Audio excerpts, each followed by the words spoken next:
Chris Frostad. How are we, sir? I'm good, Matt. How are you? I am excellent. I'm off to Quebec City on Oh, Sunday, right. so very much looking forward to it. I'm very much looking forward to 28 degrees temperature as well, sunshine. I'm gonna get myself a Starting to get suntan. nice. Yeah, it's starting to get nice over there. Finally. Right. I think this series thing has been going well. Lots of people kind of feeding back on that one. Seem to be interested in I guess a slightly more realistic view of how things happen, why they happen, if they work, if they don't. And we're going to kind of continue along that line today. We can talk a little bit about what's been going on down in the US, executive orders, etc. But I think the kind of theme for today, if you don't mind, is going to be basically what investors still don't quite understand about uranium. That isn't reacting the way that people would expect. Not quite sure what is important and what is not as a result. So, should we do that? Does that make sense? Let's do that. Let's do that. Should we talk about the US? I mean, obviously, we got some executive orders last week, which gave the markets a bit of a boost. We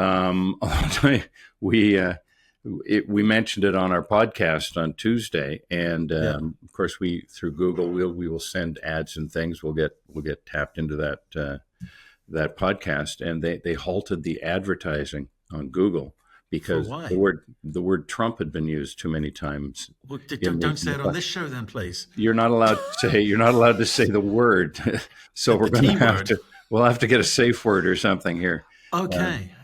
How about? Okay, should we just go the real estate guy? The realtor. The realtor. Yeah. Okay. Let's do that. Okay. Don't mention that word again. We will not again. So really, they blocked you. That's insane. Well, they blocked the ads. They blocked the ads. Yeah, which is funny because it's. I don't know who's got that kind of power to say don't. You start talking about the realtor, and we're going to shut you down. Wow. You might be talking trash. Yeah. Okay, so the real estate. I'm going to say real estate guy because the real estate guy. Yeah, I can't wrap my mouth around that or brain around that. Realtor. Is that what you guys say in Canada? Realtor. Yeah. Yeah, we have. But we'll real estate guy. That's a little bit more specific. Yeah. Yeah. It's understandable. Yeah. Using actual real English words. I know. We did borrow the language. Yeah. Right. Okay. So, I mean, obviously, that what impact? You said it was quite positive for a bit, and then you had I'm not quite sure what type of judge then sort of blocking any tariff type action, and markets get excited about that as well. Does that have any kind of positive impact? Yeah, it's all giving a little bit of. I mean, even the one on Friday, we saw a lot of activity because of the executive orders last week, but it calmed right down again. Right. I mean, the market figures it out and it calms down again. There's a lot of people playing the market based on tariffs because they keep getting pulled back. So the real estate guy will announce a tariff and the markets will drop. And that's when everybody now knows it's time to buy because in a week or two, they'll pause and they'll come back up again. So it's a bit of a fun little day trading game everybody's playing. Turned into a drinking game, I guess, too. Yeah, I prefer the latter. As if all this wasn't hard enough to have the kind of rules change on a weekly basis is pretty crappy. But look, let's stick with our own problems here, right? Which is uranium. Been stop-start of late.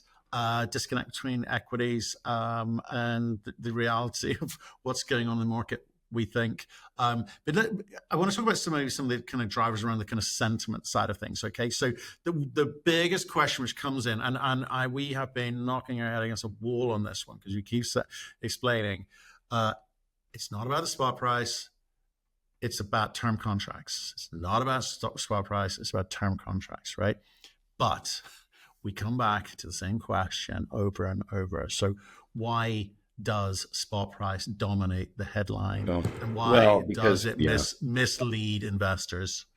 It does mislead because you have to understand how pricing works in the uranium field. Because I think it's very unique as a commodity, as a market, what have you. I think, and so there's a bunch of stuff that when it all comes together, it helps to understand that. But we get calls as well from people who should understand it by now, who still don't, they're saying, how come the price of uranium keeps going down, or how come whatever. And it's a variety. The answer isn't quick.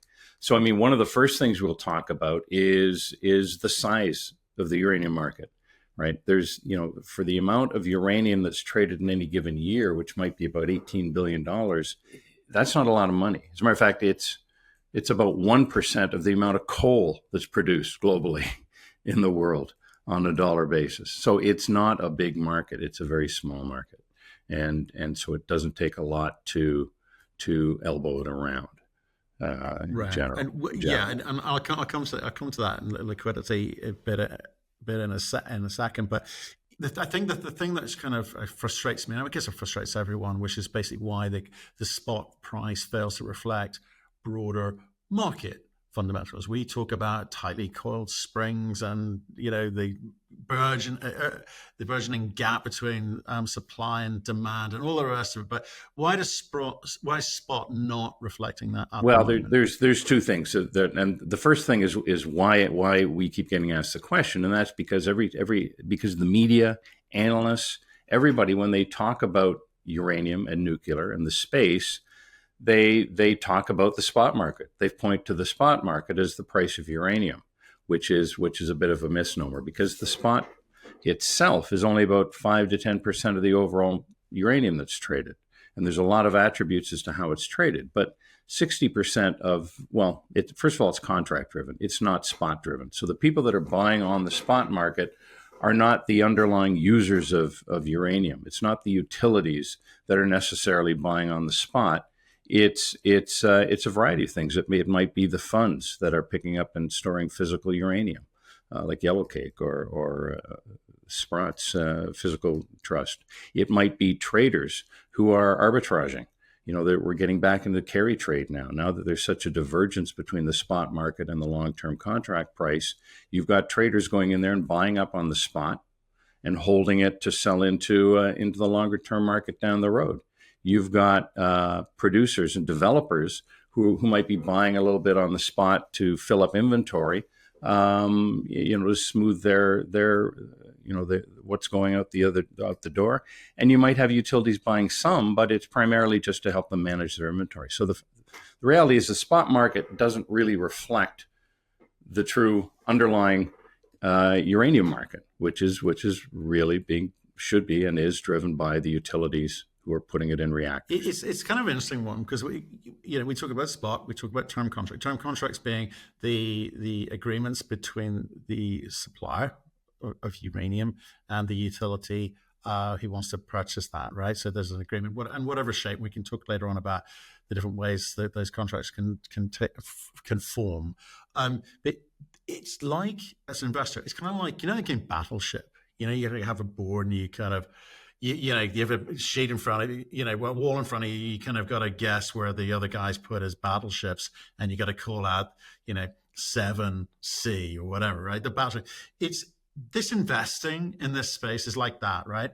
We can see everything we can see, but we can't see what the utility guys see. They can see our side and their side, and so they're playing their game in a kind of in the way that suits them as best they can, and we don't get to see that side of it. So in terms of because there's no strategic upside for them to do that, none, and there's no reason why they should, right? No. They want to buy this as cheap as possible, and I've talked long and hard about, well, these guys better get it soon, because the supply side of the equation is not even what they think. So maybe they're missing that. They think they can see that, but I think I would argue that they can't, because the companies are being, I guess, economical with the truth and the reality of getting stuff out of the ground, and then they got to get it. And that's the other aspect of it, to the pricing of uranium and the uranium market that's somewhat unique is there is no central exchange. There's no London Metals Exchange or something for uranium. It doesn't trade on an exchange, so we don't see futures. We don't see how it's running. It's strictly business agreements, buying trade agreements that are occurring between producers or and the utilities that are buying it, and which leads to the other problem is that most of those contracts, most of that trading and buying that's going on is blind to us. It's all off market, so we don't get to see those necessarily. There's clues. We get glimpses from time to time, but for the most part, it's we don't get to see those prices. No, but I think we had a conversation a few weeks ago. You talked about a very small number of trades happened in a week. I think you talked about 7 trades that happened in a week, and it dramatically changed pricing. So how does that kind of limited amount of trading affect spot? Well, that's so the illiquidity violently? of the market. That's Yeah. because, and which again affects the volatility. I mean, all this stuff we're talking down boils down to a spot market that's somewhat volatile, but still doesn't really reflect the underlying market. So yeah, I think 2024, the in the spot, well, probably even including the long term, but there was on average 7 trades a week. Oh, wow. And most of those were less than 100,000 pounds of uranium. Now, 7 trades a week. I don't know what is that not much? Well, I can tell you that the Cameco shares of Cameco trade 300 times a day. I can tell you that copper on the London Metal Exchange trades 195,000 times a day. Uranium trades 7 times a week. So it's by appointment only, and that's these are typically the same pounds, right? That's what people need to remember. This isn't like 7 big trades. This is like probably the same pounds being traded. Because 100, your average reactor requires 400,000 or 500,000 pounds a year. So you're talking about enough trading in a week or in a trade to run a few months, which isn't how uranium is bought to put in a reactor. So it's not a lot of uranium. And that's not what. But I'm saying, don't you kind of get metal traders kind of sitting, and you can get two or three metal traders sitting in between each trade. A physical uranium getting from A to the person who's going to enrich it or own it to be able to enrich it. You'll have a bunch of brokers sitting in the middle of that trying to clip their coupon of whatever. For sure.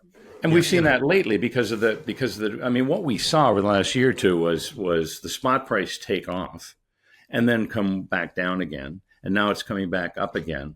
Whereas if you compare it against the long-term price, we just saw a slow and steady rise over that same time period. So because right now and over the last couple of months, we've seen that the spot is down in the $65 to $70 range, but the long-term market that we do see is up in $80 plus. You've got that gap. So what you've seen is a lot of these traders, like you say, are coming back into the market, buying what's available on the spot, and holding it to sell in the near term for something better. Yeah. So everyone in that chain is going to require a little bit of patience at the moment, because I think this kind of illiquidity poses problems for investors relying on a kind of daily trade, because it's just not moving at the moment. So when it does move, because it only takes a trade or two to move the number drastically, and it's not reflective. It might be a trader, as you say, just getting rid of something they've been hanging on to, or it might be a physical fund just picking up some to put back in the warehouse. So those trades that are happening on the spot are not reflective of that, what they're doing. I mean, the reality about the spot price is it reacts to the underlying market. It doesn't lead the market, but because it's the only real visible number that we seem to get on a regular basis, analysts and media and anybody talking about uranium and the uranium market falls back on the spot price to talk about. I mean, I was going to ask you how you think that serious investors should adjust their analysis to account for this kind of thin liquidity at the moment, but I think the answer is patience again. Well, it's not just. I mean, you have to look for. That means you have to look elsewhere. I mean, it's fine to say don't look at the spot. Well, then where do I look? Well, we do see a long-term price. Some of the long-term prices that come out through public tender. So some of them are tendered. Some of them are publicly known. So that's why we know that the long-term price right now, the visible long-term price, is in the $80 range. But because, I mean, the funny thing about it being a contracted commodity the way it is the uranium that is moving today and being paid for was actually contracted a few years ago. And the contracts that are being put in place now will not actually, hit the books for a few years from now. So it's also a little difficult to track in that regard. So what do you watch for? Well, you watch the long-term price that you can watch. You have to watch for You have to listen to the companies that have the real information. You have to listen to Kazatomprom. You have to listen to Cameco, and see when they're moving back into a contracting cycle, because the contracting occurs in cycles. Um, the utilities buy it as they hit their thresholds for non-contracted material. Do we have a sense of this? You talk about visible, invisible transactions or off-market Yeah. transactions. It kind of obscures real demand, or an idea of how you quantify real demand. So, do we have a sense of what percent is visible, what percent is invisible? And there's a lot of hand waving involved, but I think 60% of the overall market is invisible. Wowzers. Okay. Right. So, Okay. and of that Yeah. remaining 40%, it might be 10%, which varies from 5 to 15 is on the spot. So it's very visible. And then the rest of it is just stuff that we can pick up, through public tenders and things like that. So you are seeing some of it there. It's kind of crazy, actually, because I remember back to like 2019, 2020, when we were sort of getting back into this space, and even back in my banking days when we were funding companies, it's we didn't know what we didn't know, because Yeah. I'm not sure how you put together pricing or transaction if you can't see 60% of the market. Whether some people are working off of pricing indices, which is not using 60% of the data, or sentiment models, which is using 40% of the data and then making assumptions about the rest, because you don't know if it's 40% or 20% or 80%. You know what I mean? It's a very Yeah. crazy, and I can see why bankers kind of stayed away from this for a long time, not just And because it was a small and I think as space. inventories are being drawn down since Fukushima, Mm, there's been a lot of guesswork in terms of what was out there, because we were sitting on a fair amount of inventory, and a lot of it was things like China. Nobody had a clue how much yeah. inventory China might be sitting on, and so as we get to a point where we know that the inventories are drawn down, that we know that that supply gap is growing. If you haven't got pricing to look at specifically, like we're looking at, you've got to do what we do, which is talk about, it comes down to the supply vulnerability. So when you've got mines going down, or not ramping up like they should be, et cetera. We're talking in more general macro states. You talk about Yeah. the geopolitics of it all. Well, who cares if China is hoarding uranium or how much they've got if it ain't going to leave the country anyway? So let's work with what we know, and we start talking about bifurcation and what. So we have to talk about what it's going to do, based on the information we've got. And like I say, it's what's coming out of the ground, it's what's going on in the supply chain geopolitically, and it's the glimpse that we do get from time to time as to what's actually happening behind the scenes. If we listen to Cameco's quarterly calls, or Man, you've got to think. Well, look, can you be called an expert in this space if a lot of it's guesswork? Right? It doesn't make sense. It's like, so this I don't know if I'm inventing this phrase or it's a cliche, but this market of ours, this that we've been in, has been more about yearning than learning, because that's a good one, right? You can have that. Where we've wanted or willed the market to move quickly, but the reality is it's moved at its pace because that's all it was ever going to do. Plus there've been some pretty cool things that have come along, synthetic, groups like Sput, like Yellow Cake, etc., which kind of helped, if anything else. But that what we don't know is really powerful. It's been a real learning for me about other sectors, other commodities, other metals, in terms of how we invest into them, because of what I've learned in the uranium space. That's well, for sure. it's like we have to drive from here to Edmonton. I know how far it is from here to Edmonton. I don't Yeah. necessarily know what's going on between here and there, whether I'm going to hit a river or a bridge, or I'm going to have to detour down into Montana, or what. And that's kind of where we're at. We can talk about it, from space a bit, and we can watch it close enough that we can get closer to the ground, like I say. I mean, but you have to watch, so blinking carefully, to pick up the cues along the way. But we really don't have a detailed roadmap that's going to tell me where to turn left, right, and when the light's going to turn green. Okay. Anyway, More learning, less yearning. There we go. So I can see it now in lights. Right. Well, let's get back to things like contracting. Okay, in terms of long-term utility contracts, term contracts, as we call. How do you have a sense of how these guys set a real floor price for uranium? Because we've seen spot price move, but do they look at it differently? How does that affect the way that we can structure these term contracts into the future? I think what we do see out of them is a lot of the terms and the structure, but we don't necessarily see the pricing, because again, there's no upside in releasing that sort of stuff. But I mean, typical to these contracts, you've got delivery times and dates and amounts and that sort of stuff. On the pricing side, you've also typically got a floor and a ceiling, because the stuff is volatile for all the reasons we just spoke about. So you need to protect the buyer and the seller for things going wonky. And then in between, it can be based on a variety of things. It can actually be based off spot to some degree, how the thing is priced over time. But what it generally isn't is just a fixed price. It's not, okay, I'm going to buy uranium from you for the next 7 years at $85 a pound to be delivered in the following fashion, because you can't do that. But because the price moves so much. But they do have to contract. I mean, the reason it's contracted is because you can't just turn a reactor on and off, and there's nothing else you can go get to run that reactor other than uranium. So you got to know where it's coming from. There's got to be some surety of supply and fuel going forward. So you really do need to contract this stuff out, and that's what we're watching. We watch the contracting picking up, as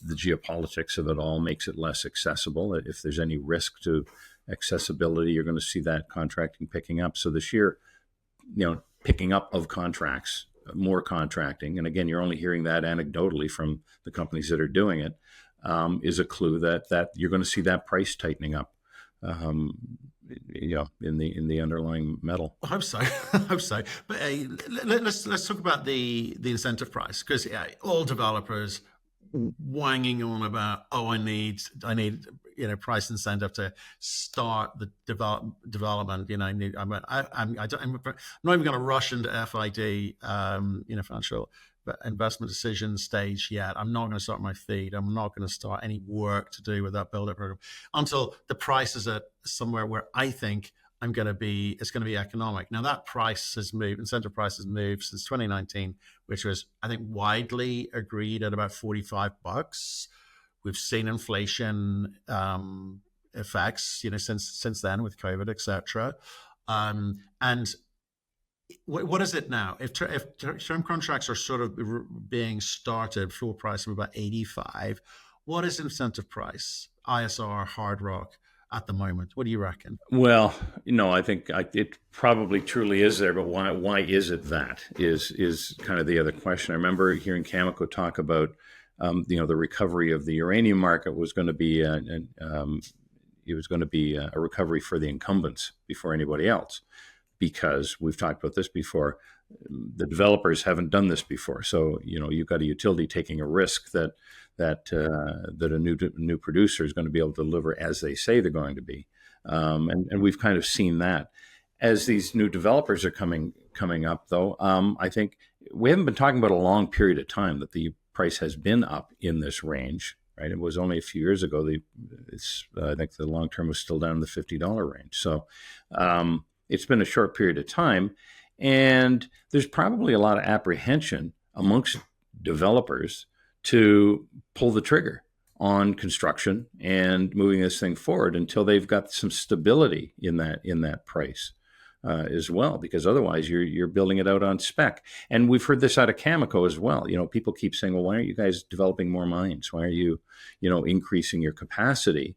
And the answer is, well, when we see the contracting reflect, we're not going to build anything that we haven't got a contract for. We're not going to build it on spec, is what they said, and that's the way they're reacting. And the developers, almost have to develop it or build it on spec because they're not in a position to go out and get contracts yet. So that's why they've been kind of buying up some uranium off the spot and keeping it in a warehouse. So they've got that feed that they can, they can prime the pump with it. But there's probably a lot of apprehension amongst all of them to actually stepping off the cliff and starting to produce. Yeah, but that doesn't answer the question of what's the price, right? What's the price? The contracts are there, but not at the price at which the companies want. It's the price at which the utilities are saying we're prepared to. I'm not sure the contracts are there. Well, I'm there's not companies sure that they have are. been signing. There are companies that have been signing term contracts, so they are there. With developers? Yeah. Well, Yeah. look at who have we got? Lotus. They Mm-hmm. got some, right? Mm-hmm. You've got some of the other African developers, who've got contracts. I mean, Paladin must be sitting on a couple. Who also sort of signed a few there. Well, Global Atomic, you they've talk to announced these three. guys on a regular basis. What are they Yeah, telling you the price is? they're not. They can't. It's because they've got a deal with a company utility, which is saying you're not allowed to discuss this, but it's obviously at a price that that Global is prepared to take. I mean, you could argue, oh, maybe they need that kind of headline. They haven't signed away 100% of it. Same with the Lotuses of this world. Maybe they don't have to sign away all of it because they want to maybe play in the market spot price because they think it's going to move, but I kind of feel that a lot of these companies are not prepared to go out to the market and say, actually, we need $150 uranium to make the economics of this thing look reasonable for our investors. I think they're terrified of that. I think there are other developers who are terrified of actually, even if they were offered $200 uranium, trying to solve for the technical issue of getting the stuff out of the ground. Right, and we're looking at Paladin at the moment. Obviously, all sorts of problems going on there. Your energy have had some issues around pricing. Trying to get it out of the ground economically. They've got to scale up on that one. Encore Energy had some issues because they're just trying. These are experienced people. These are good people, intelligent people, trying to work out the speed at which this kind of thing, Encore is saying it's just coming out of the ground too quick for us. We weren't prepared for that, et cetera, et cetera, et cetera. So and Paladin, October, they suddenly realized that the ore body was not quite as expected, and the grades weren't quite as expected. But if you ask any of the old guys who worked in Paladin back in the day, they were saying that. They're saying that we high graded the shit out of that. We know that wasn't there. So you kind of got experienced companies thinking they've kind of cracked the technical nut, but they haven't. So I can see why everyone else who's never done it before is petrified. Well, you're painting a pretty bleak picture, all right? I mean, you're talking about an industry that looks like a deer caught in the headlights. Well, it is. And it's stuck in the middle of the street, not moving. Yeah, my point is mining is tough across the board, whatever the metal, right? It's hard. People need to dose the reality. It's damn hard. So when you get into a company, if you get into a development company, make damn sure these people have done it before. That would be my first bit of advice to people, because it's hard even for the guys who have. So get real. This is why not a lot of new projects go from. Well, what's the thing that we keep repeating at the moment is, from development to production, it's 20 years at the moment. Not development, sorry, from discovery to production, 20 years, right? 14 to 20 years. Yeah. Frightening. And then you've got all the technical problems that can happen getting out of the ground. Well, wait a minute. So how much of that 14, 20 years is being caused by apprehension as opposed to the real track it should take to get from here to there? We can keep blaming it on permitting and licensing, but definitely. What it sounds like is people are just they're treading water until they see shore. Let me be really clear. Like we invest millions, right? We spend a lot of money investing in good companies, and I'm wary of economic studies because they're not all as advertised. To use my cliche, there's a lot of studies out there which just are crock of shit, according to mind builders, right? I've been told that. You see that all the time, right? So you got people putting together economic studies, looks good on paper. Can these things be mined as they're written? Quite a lot, no. Like a big percentage. You've got, in this case, this discussion we're having now, uranium. We've got producers, people who have produced. You've got people who have produced in the previous cycle struggling, coming across, bumps along the road. So, get used to it. There will be bumps along the road.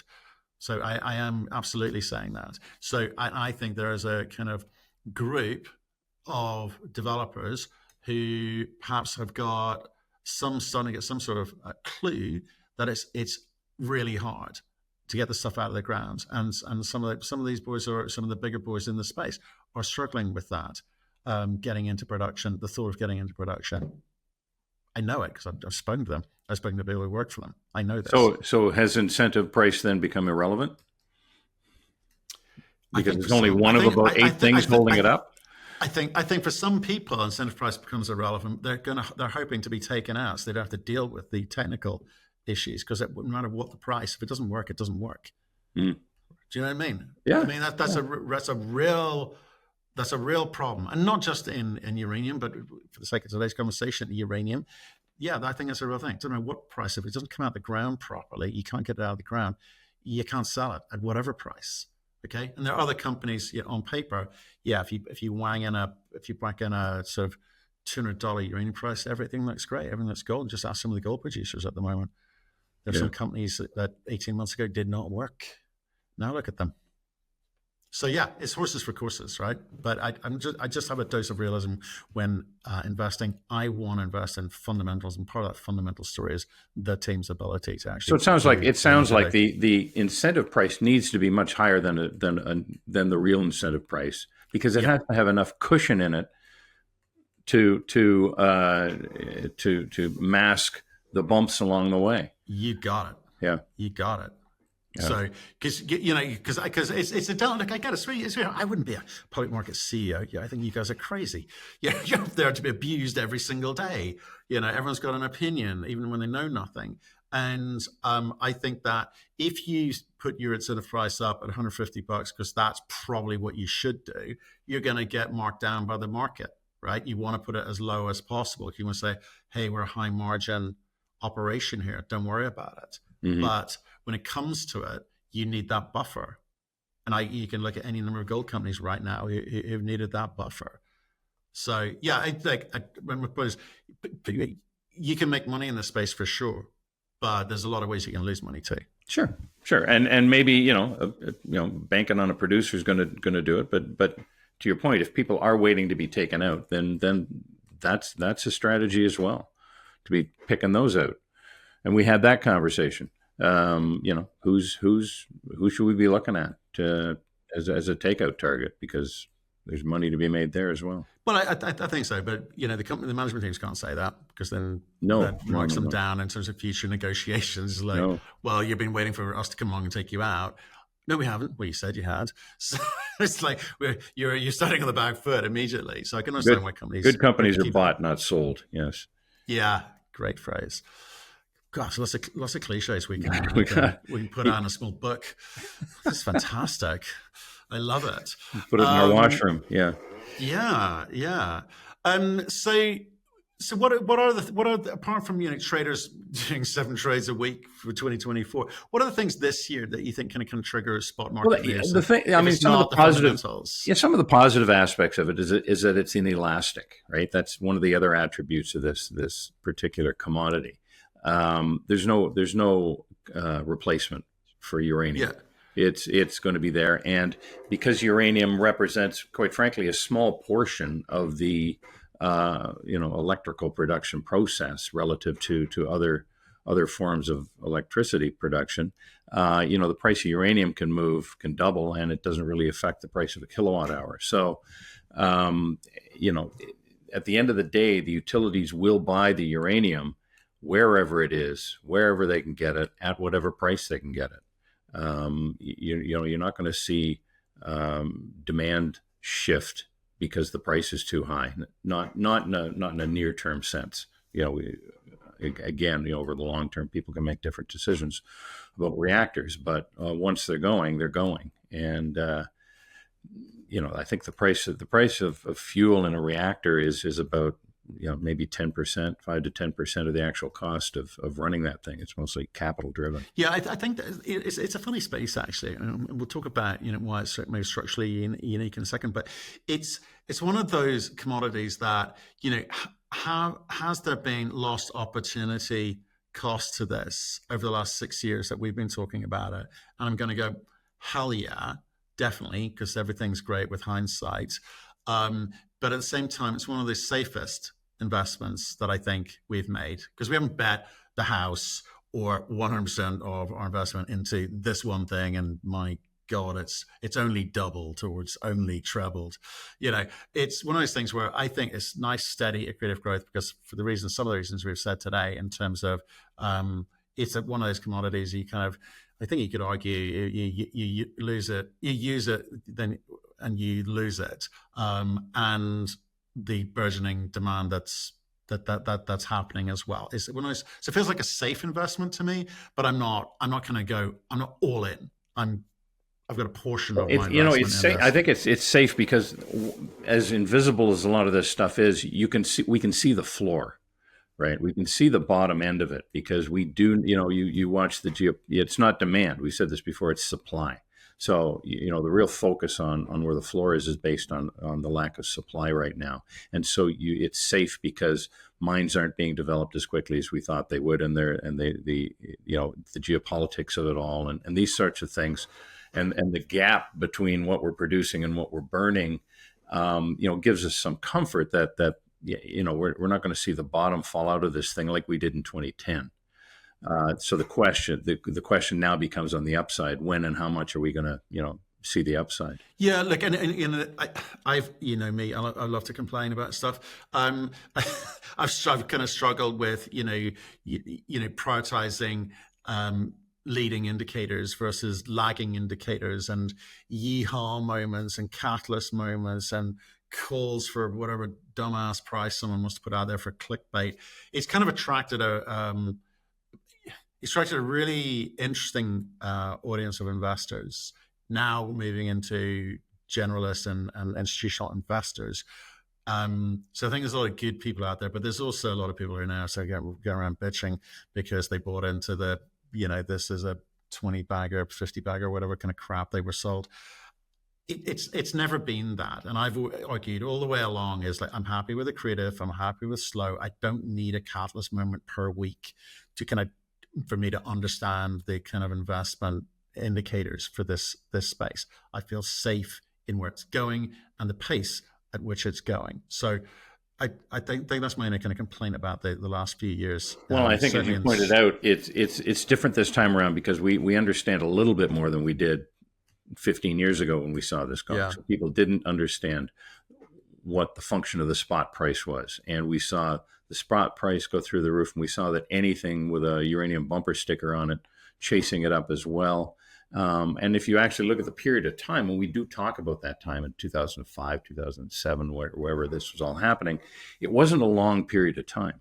It was a very short period of time that we saw uranium take off in a meteoric fashion and then drop back down. And as much as we do talk about it being very volatile and explosive per se when it does take off because it's such a small market. But I think people look back and they say, okay, well, people got ridiculously wealthy back then based on this thing, and it's going to happen again. So they've been looking for a repeat of that, when in fact this time it seems to be coming back based on more solid fundamentals, and so it's coming back in a much more gradual and stronger manner than it did the first time around. Yeah, I hope so. I mean, your comment earlier of it's a market which is just 1% of the coal market, right? It's tiny, but with that kind of small, tiny market comes mechanisms and activities which mean that they can be volatile to the up and volatile to the downside. I'd like you kind of want to say a kind of steadier, I keep saying a creative word of the day, growth with this thing. But how much is the fact that we don't have some centralized exchange for uranium affecting the ability for that to happen? Well, that's what's keeping a lot of the price reality invisible to us, I think. But no one's incentivized to create No, a centralized exchange, no. are they? Well, there's not 7 trades a week. Yeah. What would you have? What would you have to charge to run I could that do part time. exchange? I could do one a day. I could come in for 1 day a week. Just pay 20% of my salary. It's fine. It'll be fine. Yeah. Yeah. It's a difficult one. And then I think the other phrase you used earlier, which kind of made me think, was this kind of price in elasticity or inelastic demand, I guess. Yeah. Why did you say that? Why do you say it's price inelastic? In that, well, like I said, utilities aren't going to start buying something else if the price of uranium gets too high. Well, they might. We talked about this in a much longer term, right? I mean, it would take on it. You're talking about a much longer term, and we've seen from a demand standpoint, they get. I mean, just to run the current fleet, we know we're running short. So we can't start pouring, natural gas into our reactors and hoping that's going to work for us. No, but we can increase the amount of natural gas into the network. We can increase the Sure, but we've seen the price of uranium up into 3 digits. Yeah, and contractually as well. And so and it's fine, it holds. So I guess if the price of uranium gets up into $300, $400, $500 a pound, people are going to start looking for more hydro. But I think the market can, the utilities and the electricity market can withstand $100 to $150 uranium. I hope so. I don't know, man. How do we know it seems to be the incentive price, right? No, that's just good bartering. Is like if they don't have to pay it, they don't pay it because they're sitting on a big inventory, enough of an inventory to kind of maybe wait this thing out. But we hear the same stories every year. Oh, this is the year. This is the year they're going to run out. They're down to 2 years. They're down to 2 years. But they always seem to find a little bit more. So no, I just wondered. I hope it is inelastic. But I don't know if it is because there are other energy solutions out there. How quickly they come on, how much what happens to the price of those if renewables is not funded by government or doesn't receive any of subsidies, which we're seeing in Australia, it's insane over there. It's like nuts. But if we know that we're light on uranium to run the existing fleet, and we're also well aware of the amount of money that is being poured into this globally, into moving into nuclear. I mean, there's more nuclear reactors being built now than ever before at one point in time. It becomes even more expensive to change direction and decide, okay, I'm going to give up on nuclear. Yeah, but I hear what you're saying. We've discussed this in lots of different ways. It's like these aren't nuclear energy companies; they're just energy companies. They are going to work out what way they supply energy. Okay, so that's why, and without us knowing and seeing and measuring all of the available parts, or even hearing from these guys, these secretive little cabal of, utility companies, how they plan to run these things, where the energy is coming from. That's my slight little shadow over this investing thesis of mine. The business case for changing horses becomes, is fairly large in this particular industry, and it's over a long period of time. So it's not. I don't think it's going to be that easy to switch direction from a power standpoint. We will, and you can, but I mean it's. Okay. Well, I guess what we're saying is the market moves slowly until it doesn't. Mm-hmm. So it does. It kind of stays quiet for a long period of time and then moves rapidly. It seems it's really irritating. It's exciting, but it's really irritating. Yes. Do you know what I mean? Yeah. We've all had nights out with friends. We're turning this into a great big who knows. I don't know. Well, but there's a bit. I'm trying. I've got to explore all sides. I don't want to be accused of drinking the Kool-Aid. For sure. I want to explore, what I don't know, and so I'm trying to ask these questions. And if somebody does know, by all means, drop us a line. Who? Okay, so we're nearing a snap moment, folks. That's what I'm hearing from Chris. There we go. There you go. You heard it here first. Okay. What's a snap moment? You're gonna have to define that for me. Well, just boom, we go. It moves quickly. It moves Like rapidly. it's a tipping point. There you go. Yeah. A tipping point. Read the book. Great book. Could have been done on one page. It was a good article. It was a great article. It did not Turned need to be into a book. Yeah. Okay. Okay. Well, I think we're not going to agree on that one because there's these are questions we just don't have the answers to. If anyone's got any ideas of who we should speak to, who genuinely has answers to this, it isn't like preaching their own playbook. That would be fantastic. So ideas, please, from that. I think I do want to talk about what's moving uranium now in terms of intermediary markets and traders, and do a little bit more on that and drill down into that. And maybe I think the more exciting bit will be what's next. Okay, yeah. How do we read uranium equities? Because I think there's some real exciting plays out there. There's some real naughty plays out there. Some people playing in the market. We're noticing. We might put a little piece out about that one, using firms to kind of trade their stock without actually doing any goddamn work or even putting any press releases of anything substantive. So I think that's a little bit naughty. It's not limited to uranium companies, but there's definitely a couple at play here, which we'll maybe write up. I think that'd be a nice thing to do. And any other ideas people want to talk about? I mean, let us know. There's always stuff happening in this space. And if you've got any ideas, Chris?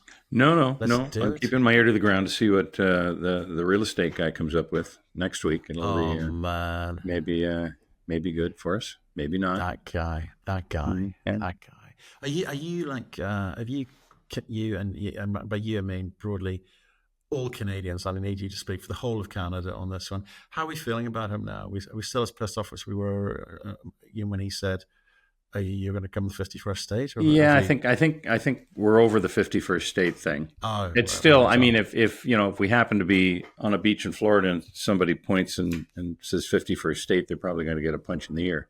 But right. But yeah, I think it's calmed down, and I think our new prime minister has done well in throwing a bucket of water on that whole aspect of it, and just kind of like letting it go now. So that's not there. I think most Canadians are looking forward to getting our own act together, independent of the U.S. And there's so much stuff we can be doing for ourselves, with ourselves, and that seems to be where the focus is these days, as opposed to what's going on in the South. I think most of us know far more about U.S. politics than we have in our lives. He's created a lot of theater for us. It's kind of entertaining from one day to the next. But I think the initial anger is over, and I think we're still, nobody's visiting down there, nobody's buying from down there. We're just going about our business, and we'll be good. Yeah, we'll be okay. Back to normal. And what about, and just kind of keep up this... We had your good king over here this past week. Yeah. Mr. Sausage Fingers. Yeah. Yes. That was some good optics there. Just for sure. Drive the point home. Why not? And what about the rocket guy? And I don't mean Elton John. How's he being viewed now? Well, he's gone now, right? He's stepped completely back because I guess he said a few things that were non-realty related and not appreciated. So, do you know what we need to do? What we need to do, and ideas welcome, folks. Send them all in. We need to, along the lines of real estate guy, rocket guy. We should maybe have nicknames for all of the CEOs in the space. Then we can talk about them, and no one will know what we're talking about. Oh my God! I hate like hell to think it's coming my way. Then, yeah. Get ready to cry in your basement. I can't believe they named me that. Anyone who went to school with Chris, just let us know what his name is. What it used to be. That's what we're asking for, right? I continue to get called all kinds of different colorful things. Like I said, who would be a CEO of a public company? Chris, good to catch up with you. Nice to talk over some of these issues, and we know what we're going to talk about next week. Okay. Very good. Thanks, Matt. See you soon. Bye.